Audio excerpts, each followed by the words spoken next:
Hey guys, നമുക്കിന്നൊരു paper wallet ഉണ്ടാക്കാം. അതിന് വേണ്ടിയിട്ട് നമുക്കൊരു A4 സൈസ് ഷീറ്റ് പേപ്പർ മാത്രം മതി.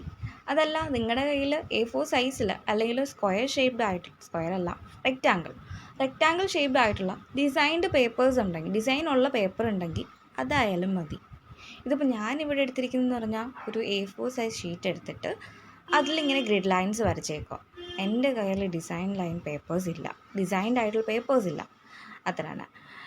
അപ്പോൾ ഞാനിവിടെ ഗ്രിഡ് ലൈൻസ് വരച്ചിരിക്കുന്നു. നിങ്ങൾക്ക് ഏത് പാറ്റേണിലുള്ള ലൈൻസ് വേണമെങ്കിലും വരയ്ക്കാം. ഇതിപ്പോൾ ആദ്യം കാണുമ്പോൾ ഒരു ചെറിയ കൺഫ്യൂഷനൊക്കെ തോന്നും, എങ്ങനെ ചെയ്ത് വരും എന്നുള്ളത്. പേടിക്കണ്ട, 2-3 പ്രാവശ്യം ഒന്ന് കണ്ടു കഴിയുമ്പോഴത്തേക്കും നമുക്ക് ഐഡിയ മനസ്സിലാവും. നല്ലൊരു ഐഡിയ കിട്ടും ഇതെങ്ങനെ ചെയ്യേണ്ടതെന്നുള്ളതിനെ കുറിച്ച്. സംഭവം സിമ്പിളാണെന്നേ. അപ്പോൾ വിഷുവൊക്കെ കിട്ടി, നമുക്ക് കൈനീട്ടമൊക്കെ വെക്കാൻ വേണ്ടിയിട്ട് ഒരു സിമ്പിളായിട്ടുള്ള സാധനം ഉണ്ടാക്കാമെന്ന് വിചാരിച്ചപ്പോഴാണ് ഈ ഒരു ഐഡിയയിലേക്ക് നമ്മൾ എത്തിയത്.